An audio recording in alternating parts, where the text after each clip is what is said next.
오늘 본문의 이 상황은 한마디로 절망 그 자체입니다. 특히 엘리 제사장 집안의 몰락은 이루 말로는 다 설명할 수 없는 그런 고통과 그 참담한 그런 상황입니다. 이 상황을 이제 간단하게 요약해 드리자면, 이제 블레셋이 쳐들어와 가지고 전투가 벌어지는데요. 불행히도 그 전투에서 이스라엘 군사 4,000명이 목숨을 잃고, 그리고 그 전쟁에서 패배하게 됩니다. 망연자실해 가지고 이제 그 지도자들이 모여 가지고 어떻게 이런 일이 발생할 수 있었나 원인을 분석하면서 이제 대안을 마련한 게, 하나님의 임재의 상징인 이 언약궤를 안 가지고 가서 우리가 패했다. 그래서 이제 그 언약궤를 동원하면 전쟁에 이길 수 있다. 그러면서 이제 2차 전쟁을 다시 이제 벌이는데요. 결과가 어떻게 됐냐 보니까 이번에는 더 큰 패배, 군사 3만 명이 목숨을 잃고 전쟁에 패하는 이런 절망적인 일을 경험합니다. 더군다나 그렇게 믿었던 언약궤를 빼앗겨 버리고요. 이건 상상할 수 없는 일이 벌어졌고, 그 과정에서 홈리와 비느하스가 목숨을 잃습니다. 그리고 그 두 아들이 죽었다는 소식을 들은 아버지 엘리 제사장은 충격을 받아가지고 그렇게 목숨을 잃습니다. 이런 절망적인 상황이 지금 벌어지는데요. 그 상황에서 나온 이름이 이가봇이에요. 이가봇, 이건 우리말로 하면은 하나님의 영광이 떠났다. 하나님의 영광이 떠나버렸다. 믿는 우리에게 이것보다 더 저주가 있습니까? 하나님의 영광이 떠났다. 이가봇. 이 본문이 바로 이런 절망적인 상황이에요. 그래서 저는 오늘 이 본문 말씀을 가지고 어떻게 하다가 이런 비극이 일어났는지, 그리고 또 우리들 삶에 어떻게 하면은 이런 비극을 막을 수 있는지, 이걸 좀 살펴보려고 하는데요. 자, 그러기 위해서는 오늘 이 본문 사무엘상 4장 21절 22절 말씀을 아주 주의 깊게 보셔야 되는데요. 이르기를 영광이 이스라엘에서 떠났다 하고 아이 이름을 이가봇이라 하였으니 하나님의 교회가 빼앗겼고 그의 시아버지와 남편이 죽었기 때문이며, 그 다음 보세요.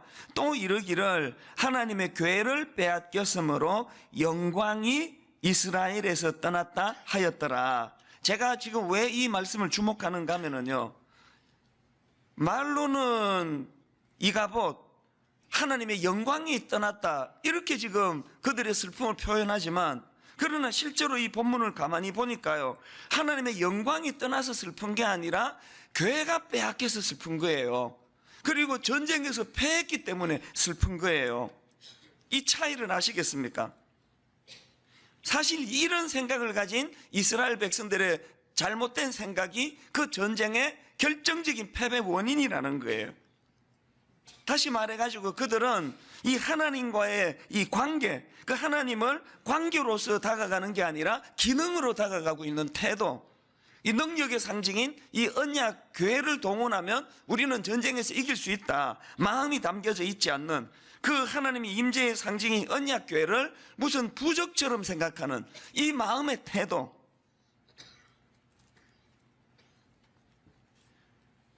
오늘 우리가 신앙생활하면서 이런 그 마음이 실려 있지 않는 행위들이 얼마나 많이 나타나는지를 자각해 보셔야 된다는 거예요. 이렇게 해가지고 그들은 전쟁에서 패했습니다. 근데 여러분, 중요한 건 지금부터예요. 이런 그들의 잘못된 태도 때문에 전쟁에서 패했고 비참한 그런 절망을 맛보게 되는데요. 그런데 여러분, 그런 그들의 잘못으로 말미암아 언약궤를 빼앗기고, 또 자기들에게는 이제 이 언약궤가 아무런 도움도 되지 않는 무기력한 도구에 불과한 것이고, 이것에 반해가지고 블레셋이라는 나라는 하나님보다 더 강한 능력을 소유한 존재라는 그런 인식 속에 절망하고 있을 때 놀라운 일이 벌어지기 시작한 거예요. 하나님의 영광이 이스라엘을 떠나버렸는데 그 하나님의 영광이 적국 블레셋에서 나타나기 시작한 거예요. 사무엘상 5장 3절 4절입니다. 아스도 사람들이 이튿날 일찍 일어나 본즉 다곤이 여호와의 궤 앞에서 엎드려져 그 얼굴이 땅에 닿았는지라. 그들이 다곤을 일으켜, 그 블레셋 사람들이 믿는 신입니다. 그들이 다곤을 일으켜 다시 그 자리에 세웠더니 그 이튿날 아침에 그들이 일찍 일어나 본즉 다곤이 여호와의 궤 앞에서 또다시 엎드려져 얼굴이 땅에 닿았고 그 머리와 두 손목은 끊어져 문지방에 있고 다곤의 몸뚱이만 남았더라. 하나님께서 그 블레셋 사람들이 섬기던 신 다곤을 무너뜨려 버린 거예요. 그리고 그 다음 구절에 보면은 독한 종기의 재앙으로 그 사람들을 치십니다. 그리고 사무엘상 6장으로 가서는 그들이 여호와 궤를 들여다 봤다는 이유만으로 죽임을 당합니다. 지금 어떤 일이 일어나고 있는 겁니까?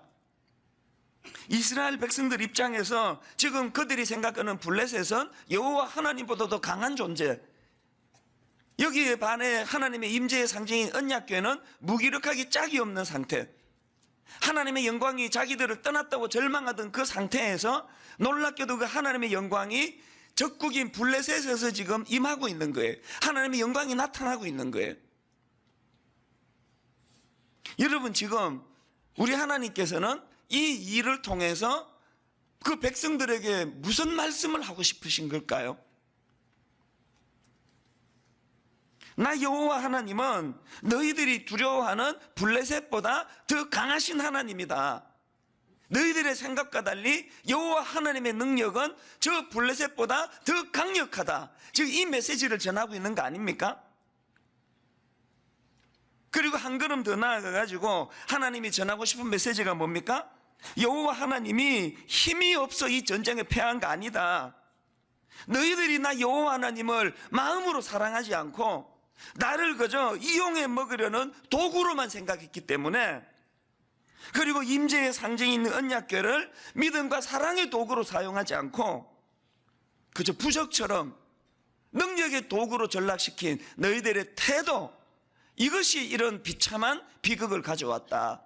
하나님은 지금 이 메시지를 전하고 계시는 거예요.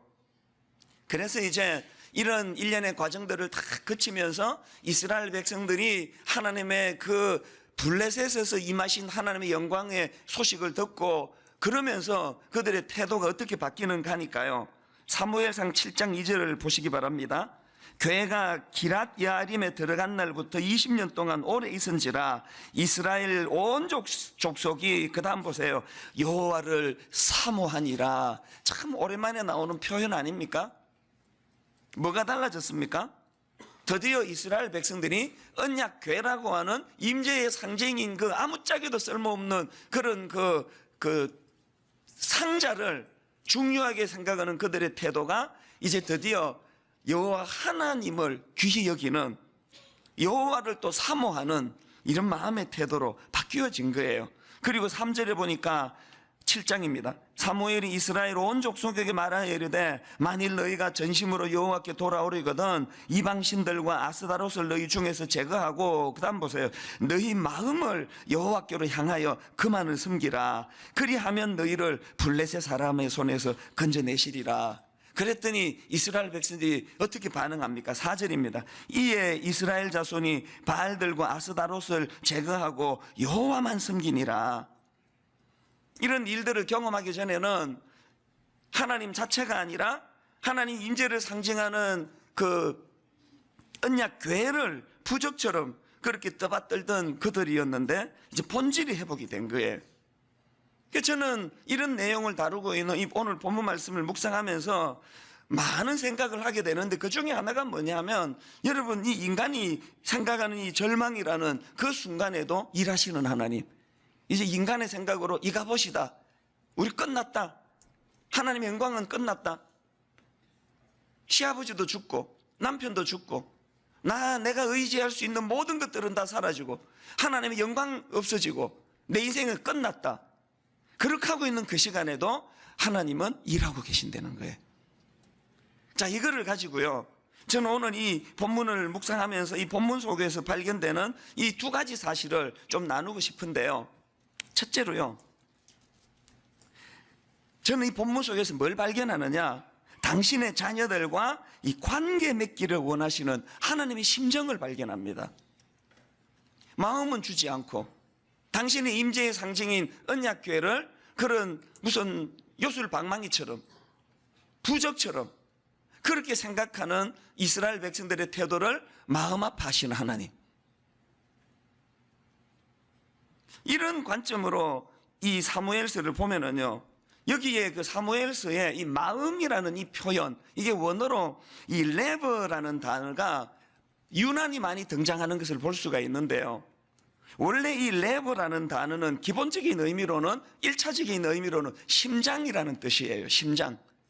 그러니까 이 사무엘서에서 우리말로 번역되는 이 마음이라는 이 단어는 그냥 마음이라고 표현하기보다는 진실된 마음, 그런 뜻을 가진 단어가 많이 등장을 합니다. 예를 들면은 사무엘상 2장 35절에 레브라는 단어가 나오는데 들어보세요. 내가 나를 위하여 충실한 제사장을 일으키리니 그 사람은 내 마음, 내 뜻대로 행할 것이라. 사무엘상 7장 3절 아까 읽었던 이 9절에 이 마음이라는 레브라는 단어가 2번 등장합니다. 사무엘이 이스라엘 온 족속에게 말하여 이르되 만일 너희가 전심으로 여호와께 돌아오려거든 이방 신들과 아스타롯을 너희 중에서 제거하고 너희 마음을 여호와께로 향하여 그만을 섬기라. 그리하면 너희를 블레셋 사람의 손에서 건져내시리라. 여러분, 여기서 너희가 전심으로 여호와께 돌아오거려는 이게 마음이에요. 심장. 그냥 오는 거 아니에요.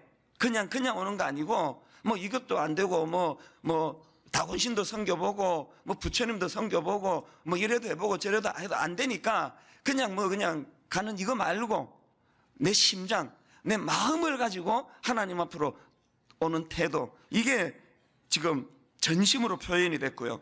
그 다음 나오는 너희 마음을 여호와께로 향하여, 이게 다 이 레브라는 이 심장이라는 단어거든요. 이 하나님의 마음은 신명기 30장 6절에서도 나타나는데요. 내 하나님 여호와께서 그 다음 보세요. 내 마음과 내 자손의 마음에 할례를 베푸사. 그래서 육신의 껍데기 다는 할례 말고 이 마음의 할례를 받아가지고 그 다음에 보세요. 너로 마음을 다하며 뜻을 다하며 내 하나님 여호와를 사랑하게 하사 너로 생명을 얻게 하실 것입니다. 지금 우리 신앙생활에 지금 뭔가 좀 문제가 있다고 좀 느껴지면 좋겠습니다.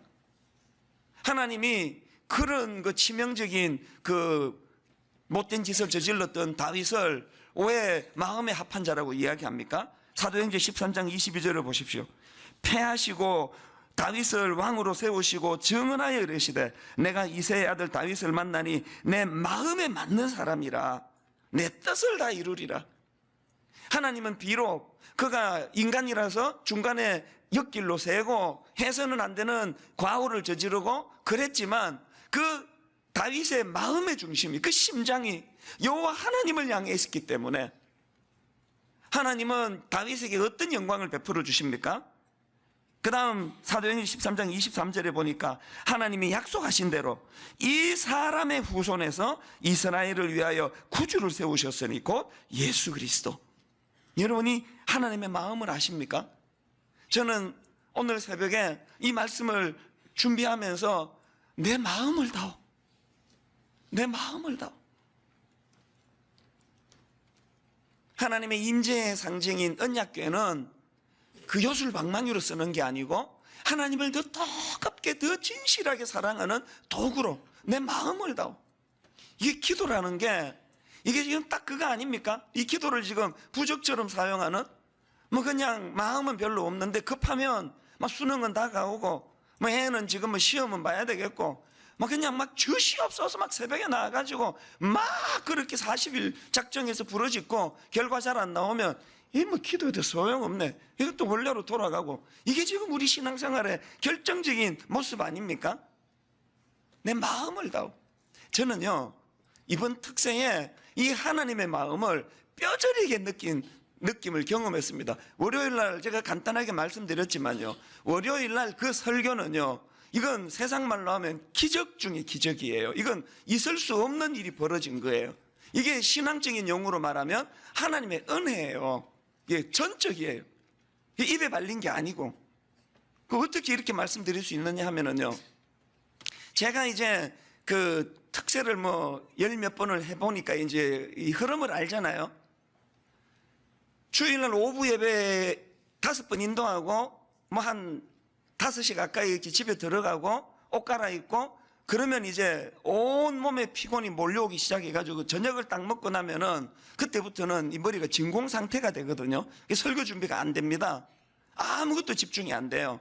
그걸 알기 때문에 이제 미리 이제 그 전주에 월요일까지 설교 준비를 뭐 거의 다 완벽하게 준비했다고 해도 과언이 아닐 거예요. 그래서 이거 이제 다듬기만 하면 되도록 설교 준비를 다 해놓았거든요. 그래야지 주일 저녁이 제가 살 수가 있으니까. 그리고 월요일 날에도 평소에도 제가 두통도 아픈 게 아니라 머리도 아프고 막 눈알도 아프고 이런 일들이 많기 때문에 화요일 설교도 그진 대략 이제 설교 준비를 다 해놓은 상태예요. 그리고는 이제 지난 주일 저녁에 오후 예배 마치고 집에 가서 식사를 하고 슬슬 이제 이제 가볍게 다듬어서 내일 이제 설교 준비하고 또 일찍 일어나야 되니까 이제 일찍 잠이나 자볼까? 그렇게 하고 제가 이제 컴퓨터를 연 거예요. 그리고 설교문을 쫙 읽는데 마음에 무슨 생각이 확 들어왔냐 하면은요. 사실 이번에 사무엘상을 가지고 말씀을 살피기로 한 것은요. 한 나라는 한 여인을 살펴본 게 아니고 좀 더 그 거대 담론, 그 사사기와 이 사무엘서의 관계, 한나가 겪고 있는 이 불임의 고통이 이스라엘 전체의 상황과 어떤 연관이 있고 이런 좀 큰 그림을 그리려고 사무엘서를 준비했거든요.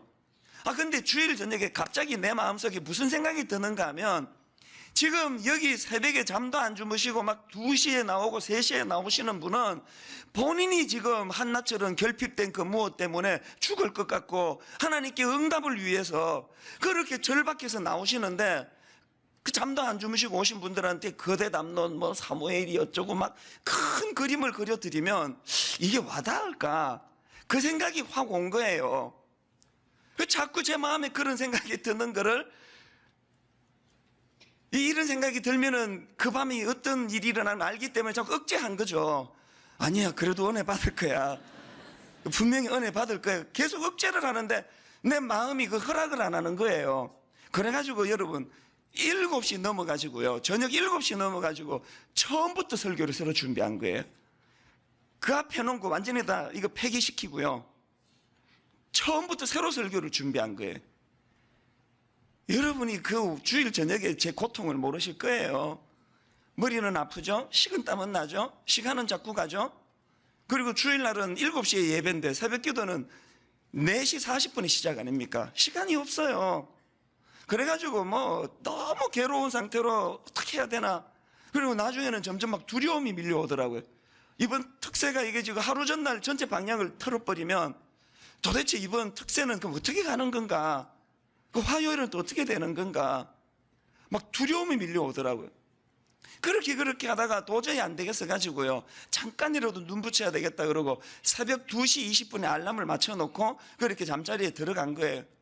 저는 알람 소리 듣고 새벽에 깨는 사람 아니에요. 그런데 그날은 알람 소리 듣고 깼어요. 2시 20분에 알람 소리 듣고 깼는데요. 이 2시간 남았잖아요. 지금 2시간? 2시간 뒤에 설교를 해야 되는데 심장이 벌렁벌렁거려서 정말 이게 그냥 이렇게 상징적으로 표현하는 게 아니고요. 진짜로 죽을 것 같더라고요. 막 심장이 너무 뛰어가지고 야, 이러다 이게 죽는 거구나. 그런 밤을 보냈어요, 제가. 월요일 날 새벽. 그렇게 하고 제가 단에 나와가지고 말씀을 전하는데요. 집에 가서 이 설교를 다시 한번 들어보세요. 물 밑에서 그런 일이 있었던 것처럼 느껴지는 설교인가. 내용도 내용이지만 내용도요. 하나님께서 말도 안 되게 말씀을 그 2가지 감정이라는 것을 주시고 이렇게 풀어가지고 얼마나 그 내용이 많았는지 사실은 뒤에 한 3분의 1은 시간이 없어서 쓰지도 못했습니다. 그리고 또 제가 이제 인터넷으로 제 설교한 영상을 봤는데요. 얼굴이요. 그런 가슴이 답답하고 심장이 벌렁거려 죽을 것 같고 마음이 힘들었던 그런 표정이 하나도 안 나타나는 거예요. 제가 뭘 느끼고 깨달은지 아십니까? 하나님은 제가 주석을 보고 많은 사람들의 좋은 자료를 참고해가지고 설교학 교수님이 보실 때 흠도 티도 없는 완벽한 설교하기를 원하시는 게 아니고 성도들을 향한 마음으로 설교하기를 원하시는구나. 이 설교가 뭐 격식은 어떻게 되고, 그래서 뭐 끝끝내 말씀이 안 잡히면은 어떻게 해야 됩니까? 여러분께 있는 그대로 제가 고백을 하고 양해를 구하고, 오늘은 설교 준비가 안 됐으니까 그냥 자습하다 가십시오. 그래야 되는 거 아닙니까? 첫날 저녁, 첫날 새벽 설교가 저에게는 감동을 뛰어넘어 전율이었습니다. 이천수 목사의 생각과 설교 준비와 이런 걸 뛰어넘어 일하시는 하나님, 마음의 준비 하나님은 제가 성도들을 사랑하는 마음, 성도들을 위하고자 하는 마음, 정말 이 땅에서 한나처럼 결핍된 것 때문에 힘들어하는 성도님들에게 말씀으로 위로해 주기를 원하는 그 마음을 원하시는 거예요. 그 마음 하나면 족하다. 자꾸 교회에서 뭐 공의 뭐 이러는 분들은요, 너무너무 소중한 걸 잃고 있습니다. 정말 소중한 걸 잃고 있습니다. 여러분이 그냥 막 핏대 세우면서 공의 하는 그 안에 하나님이 진짜 원하시는 것, 그 연약한 자들을 향한 긍휼히 여기는 마음, 난 너에게 이 마음을 원한다. 하나님은 이스라엘 백성들이 모든 종교적인 절차를 다 갖추었고 언약 계획까지 동원하는 과정을 밟았지만 거기에 마음이 담겨져 있지 않을 때 하나님은 거기에 영광을 받지 않으시는 거예요. 그런가 하면은 두 번째로 오늘 본문에서 제가 발견하는 교훈이 뭐냐 하니까, 여러분, 우리가 생각하는 그 절망적인 상황이, 그러나 사실은 그것이 오히려 희망이 될 수 있다는 것입니다. 여러분, 지금 이스라엘 백성들이 맞은 그 상황이야말로 이게 완전 이가봇 아닙니까? 그리고 그 며느리 입장에서 이거 이가봇 아닙니까? 의지하던 그렇게 당대의 대표적인 그 시아버지, 능력을 발휘하던 시아버지 죽었죠? 자기 남편 죽었죠?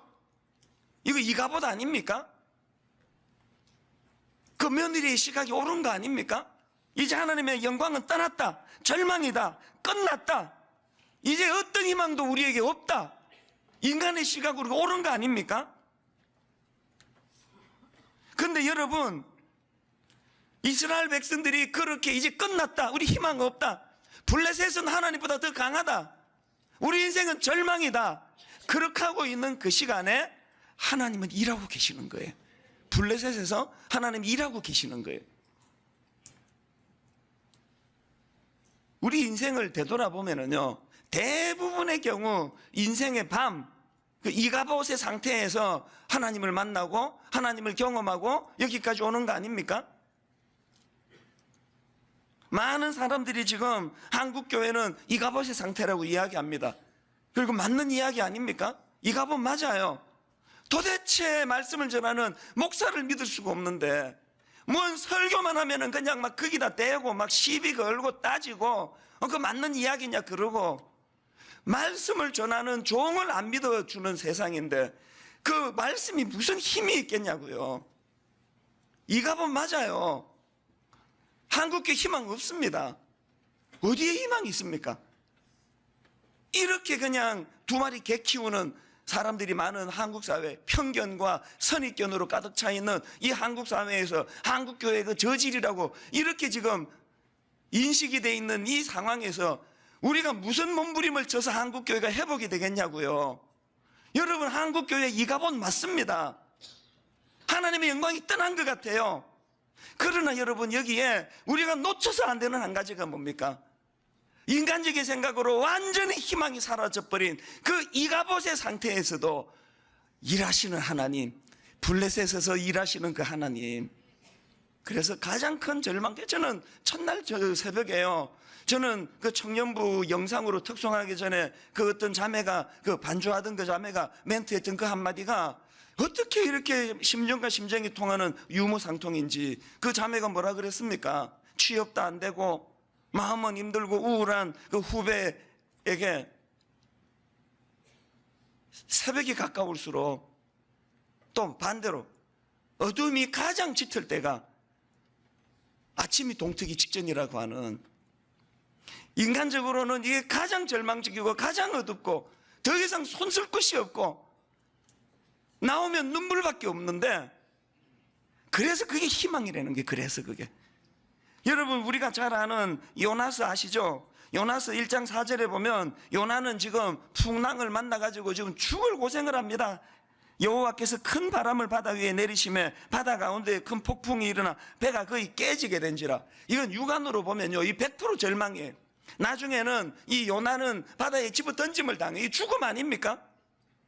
절망 아닙니까? 이게 오늘 본문으로 치면 이가봇 아닙니까? 그런데 여러분, 이 요나의 육안으로 보기에 절망적인 이 상황이 영안을 열고 봤더니 그 절망의 이가봇이 변장하고 찾아온 하나님의 축복 아니었습니까? 하나님의 말씀에 불순종하고 하나님께서 원하시는 니느웨로 가라는 그 사명을 노골적으로 거절하고 대들면서 정반대 방향인 다시스를 향하고 가고 있던 요나에게 그 풍랑은 요나의 더 큰 변질을 막아주는 변장하고 찾아온 축복 아닙니까? 그래서 자꾸 우리가 영안을 열어요. 영안을. 육안으로 보면 이가봇 맞아요. 뭐 믿을 수 있는 목사도 하나도 없고, 그 뭐 말씀 전하는 그 목사가 믿어져야 그 전하는 말씀이 믿어지죠. 이 뭐 완전히 이가봇 맞아요, 육안으로. 그러나 여러분, 요나에게 그 사건은 영안을 열고 봤더니 자기 인생에 찾아온 가장 큰 축복 아니었습니까? 23살 때 제가 시카고에서 경험했던 그 하나님의 삿대질을 하고 분노하고 님자 빼고 막 부르고 내가 더 이상 하나님을 인정 안 하겠다고 하던 그 눈물 젖었던 그 밤 10시 넘어의 그 시카고의 그 거리는 분명히 저에게 이가봇이었단 말입니다. 이제 뭐 어떻게 할지를 모르겠더라고요. 이게 뭐 한국도 아니고 영어를 써야 되는 남의 나라인데 가는 직장마다 다 쫓겨나고 하는 일마다 안 되고 한국에서 대학 졸업도 안 하고 지금 2학년만 맞추고 갔는데 이런 영어 실력으로는 뭐 미국 대학 졸업은 고사하고 랭귀지 스쿨 다니는 수준밖에 안 되는데 이가봇 아닙니까? 학비대 줄 사람도 없는데 이가봇 아닙니까? 그게 분노한 거 아닙니까? 하나님께 막 삿대질하고 대든 거 아닙니까? 그런데 여러분, 내 인생이 지난 세월을 다 정리해 보니까 내 생애 가운데 그때만큼 축복이 없었더라고요. 이런 보잘것없는 인간을 세상에 이런 영광스러운 자리에 세워주시려고 하나님이 일하셨던 그 일하심을 내가 몰랐던 거 아닙니까? 그래서 여러분이 생각하는 가장 그 절망이 사실은 변장하고 찾아온 축복이 될 수 있고 그것이 가장 큰 희망의 끈이 될 수 있고 그것이 오늘 이스라엘 백성들이 보여준 그저 믿음의 그 주변만 맴돌면서 끌적끌적거리고 있던 우리로 하여금 깊은 은혜의 자리로 들어갈 수 있도록 만들어주는 통로가 되는 거 아닙니까? 결론을 맺으려고 하는데요, 저는 그 정글북으로 알려진 영국의 소설가 겸 시인입니다. 러디어드 키플링이라는 사람이 쓴 그 if라는 시예요. 그 일부분을 읽어드리고 오늘 말씀을 마치려고 하는데요, 우리말로 만일 혹은 만약에, 제가 이 시가 너무너무 가슴에 와닿아가지고요, 그 인터넷 서점을 검색을 해봤더니 요 짧은 시를 가지고 만든 그 어린이용 큰 그 두꺼운 하드커버 있지 않습니까? 한 페이지 한 페이지가 이렇게 두꺼운 거, 전체 한 7페이지인가 8페이지가 밖에 안 되는데 10,000원이나 가격이 매겨진 어린이용, 그걸 내가 샀어요. 어린이용. 그걸 내가 하나하나 읽으면서 제가 지금 묵상을 하고 있는 중이에요. 그 책 제목이 만약에 if. 한번 들어보세요. 일부만 제가 읽어드릴게요.